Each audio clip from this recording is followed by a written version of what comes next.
Yeah. One thing Marco just said, the 4-0 game, he doesn't care about it. What is it? The 4-0 game, the last time he met Seattle, he doesn't care about it. It's all about what's on the line tomorrow. Sure. Just your thoughts on how the group is preparing for this moment here. Yeah, guys are focused. I thought, we obviously rotated a bit of the lineup on the weekend, and the guys who got the opportunity to start and run most of that game were excellent. I think that has them even more prepared for this game. The guys who were able to get a little rest, hopefully in a busy time period, that gets them fresh and ready to go. And so I think everybody's locked in, they're focused, understand the things that are important inside of this game. So I don't think there's not much more for us to do except for just get ourselves ready for tomorrow and come out and compete in the right way. Was that result just the fact that it wasn't the end of a long stretch, or was it anything that, you've coached against Metzer for years. Was it anything different they did, or was it just a matter of fact that it was that last game in a long stretch for you guys? Yeah, there's a lot of things that happen inside of 90 minutes, but I think for us, I didn't like our intensity from the start. It took us 43 minutes to commit our first foul. That's just a lack of physical presence in the game and competing. I'm not saying we need to run around and foul, but you need to get close enough people to be disruptive. They need to feel that you're in the game, that you're ready to compete. We weren't sprinting at the speeds that we needed to. Our intentions weren't at the level that I think they have been in Leagues Cup coming out of it. I thought we were below that standard on that day. So there are some things that just from a baseline starting point, we have to be at a much higher level.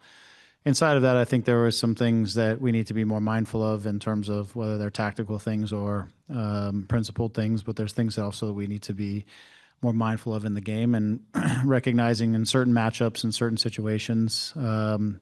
We've got to fight through some things a little bit harder, and also we need to try to take advantage of some things that maybe were there. So there's a few things inside of that. I thought we were careless with the ball. When we broke pressure, we turned around and gave the ball back to them almost immediately when we got into the attacking half of the field through much of the first half. There's a lot of things. I thought our decisions were poor. I thought our intensity level was low. So it's outside of that, you have to have that as a starting point, and then you can start to talk about tactics and start talk about other things that you can adapt inside the game. So maybe matchups that you can find that are a little bit better, things like that. One more. How has the fact that all your games in the Leagues Cup have been home, how important has that been for the group to get that continuity and sort of almost reset, you think, a little bit? Yeah, it's been really important. It took us, I think it was maybe game 17 or 18 in MLS league season before we played back-to-back home games. And it's an opportunity to build a little bit of momentum when you play back-to-back home games. Coming off of that, we then got to Leagues Cup, in which all of our games have been at home. And we've got a second half of the season where we have a lot of home games because we were on the road a lot at the beginning. So I think this stretch has given us an opportunity, like you said, to use the energy of our stadium, sleeping in our own beds, our fans, our environment to build some momentum inside of the group, build some confidence, find some things that have been really working for us again that have been good, and utilizing that in a way that's been able to propel us, I think, help propel us to this point in the tournament. So we have home field tomorrow. If no matter what happens tomorrow, we'll have home field for the last game. Hopefully it's for a championship, but we need to utilize the energy that is going to be in the stadium and the fact that we're at home in our favor. Not like we did last time we played them, but more to our favor to bring the right intensity and energy to the game. Daniel, TUDN. Gracias. Hey, Greg, it's been 25 years since the LA Galaxy won an international trophy. What does the semifinal mean to you, to the team, this opportunity? Yeah, I think it's important for just the organization. I think it's important for this team because as the league season has gone, we haven't been competitive in the way we need to be inside of the league this season. So there's an opportunity for this team in this tournament to make a statement for itself as well, that while things didn't go well in the league or hadn't to date necessarily, that this team still has the capacity to compete and win championships. So that's the short term for this particular group.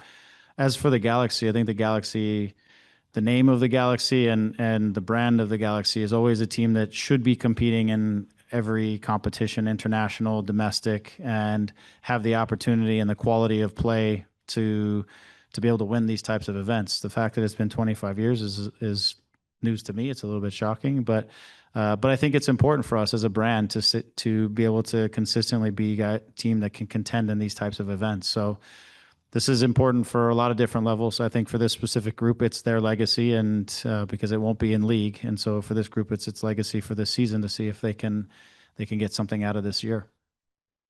Any injury update? Everybody's available? What can you- Everybody's available. Some question marks as we move into tomorrow that we'll see if they get answered for tomorrow. But I think so far everybody is more or less available. Nasi is the big question mark, and so we'll see how that plays out. We'll go to Livet with Fox Deportes. Thank you, Greg. So we know the fans are really looking forward to the possibility of reaching yet another final. I mean, regardless of the season, but in particularly, they're very excited and hopeful about the possible return of Riqui Puig. Would he be considered, maybe not for tomorrow, but if you do make it to the final, or how is his situation looking?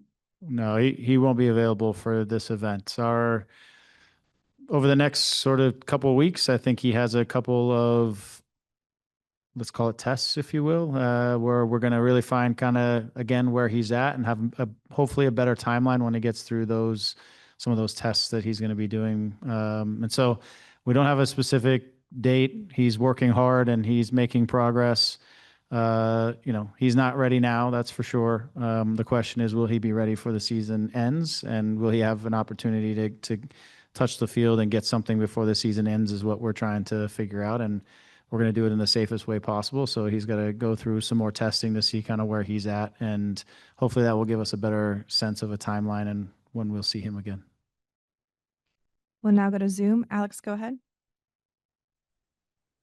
Hi, Greg. Thank you for your time.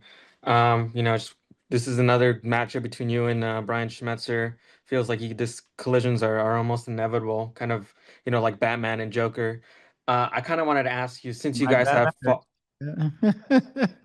Who's Batman in that? you can read that tomorrow. But Okay. what I was going to ask you is, you guys have faced each other. I think this is going to be your 7th knockout game against each other. Tactically and as a coach, do you kind of approach the game differently, knowing you've kind of seen his looks and he's seen yours?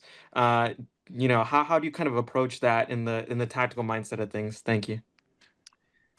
Yeah, I think, a lot of it, and I'm going to take a stab because I know Brian pretty well. A lot of it's just depending on our teams and our players and what we feel like is going to be putting our players in the best scenarios to try to be successful on, these days that really matter. So my tactical setup is going to be trying to find and give the best possible setup and solution to our guys so they can go out there and they can compete and be comfortable about what their responsibilities are and working together and finding the results for the game and finding the solutions inside of the game. So in talking to him, I know he puts a lot on his players in the same type of way. He's not going to change a setup just for the sake of it. He's going to try to put his team in the best possible way to come win the game. So once the game gets going and you see what's happening, then I think there's the opportunity to maybe see what adaptations might be available or whatever. But at the start, it's for us, it's let's go out and let's make sure that our competitive spirit and our intensity and all those things that I thought were lacking the last time we played them are at the right level. And then we give ourselves a chance to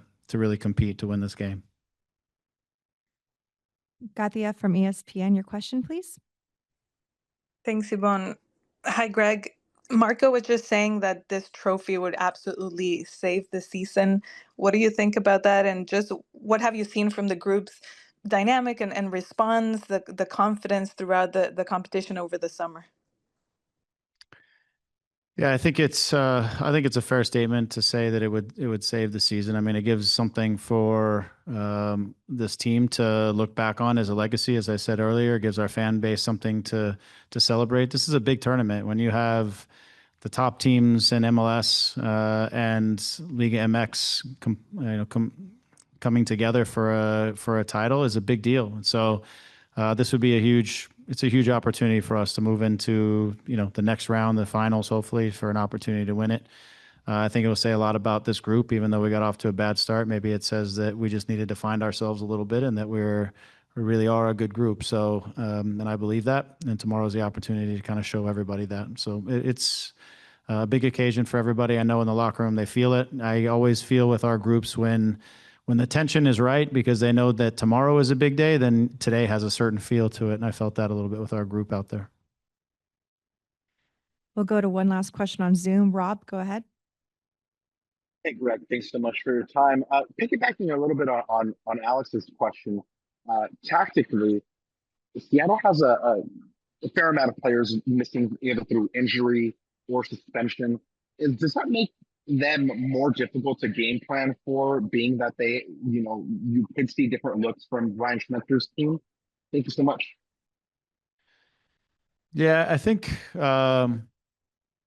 I don't think we'll overthink it to see, what Brian might do too differently. I think one of the good things about, for them, about their team is they have players who kind of plug and play. When other guys are out, then the next guy is up, and there's some similarities in their players. If they're missing a couple wingers, then they add on a couple more wingers, because I think they have 4 or 5 of them who are of a very good level that are capable to fill into those wide positions. If Rusnak is out, then Ferreira steps into the middle. He's an option to play in that role. So they have their pivots that are healthy.